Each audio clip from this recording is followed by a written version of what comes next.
అసలు తప్పంతా నాది. నేను ముందే ఆలోచించి నేను అక్కడికి వెళ్ళను అని ఉంటే ఇంటర్‌లో ఆడతా పాడతా సబ్జెక్టులు మొత్తం నేను క్లియర్ చేసేసాను. తర్వాత ఏదో గట్టా మంచి కాలేజ్‌లో జాయిన్ అవుదాం అనుకున్నా. ఈ మధ్యలో ఒక ఫోన్ కాల్ వచ్చింది. నేను ఇంటర్వ్యూ సెలెక్ట్ అయిపోయానంట. మిడిల్ క్లాస్ ఫ్యామిలీ కాబట్టి ఆళ్ళు ఎన్ని చెప్పినా కూడా మేము ఓకే అన్నాం. ఎందుకంటే ఎయిర్‌పోర్ట్‌లో జాబ్ వచ్చిందంటే తల్లిదండ్రులు కూడా వదులుకోరు. అలాగే మా పేరెంట్స్ కూడా ఆలోచించారు. నన్నైతే ఆ కాలేజ్‌లో జాయిన్ చేశారు. వాళ్ళు ఇంటర్వ్యూలో ఎన్నో మాటలు చెప్పారు కాలేజ్ గురించి. కాలేజీకెళ్ళి చూస్తే అక్కడ అసలు ఏమీ లేదు. హాస్టల్‌లో ఫ్రెండ్స్ అయితే చాలా చక్కగా పరిచయం అయ్యారు. ఫుడ్ కోసం అయితే నేను చాలా ఇబ్బందులైతే పడ్డాను. క్లాస్ రూమ్ చూస్తే దరిద్రంగా అయితే ఉంది. అసలు క్లాస్‌కెళ్ళాలంటే నాకు చాలా భయమేసేది.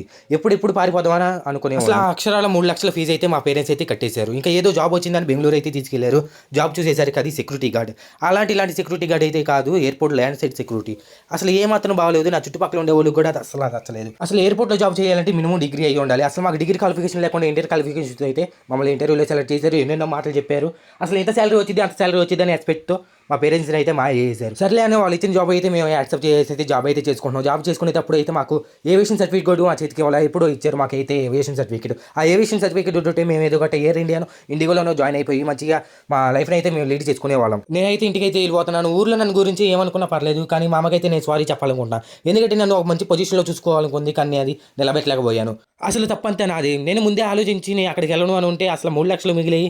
నాకు టైం వేస్ట్ అయ్యేది కాదు. డిగ్రీ కూడా మంచిగా ఉండేది ఒక సంవత్సరం. నేను చేసిన తప్పు మీ లైఫ్‌లో అసలు చేయమాకండి. నేను ఒకసారి కూడా ఆలోచించాల. మీరైతే ఒకసారి కాదు 10 సార్లు అయితే ఆలోచించి ముందడుగైతే వేయండి.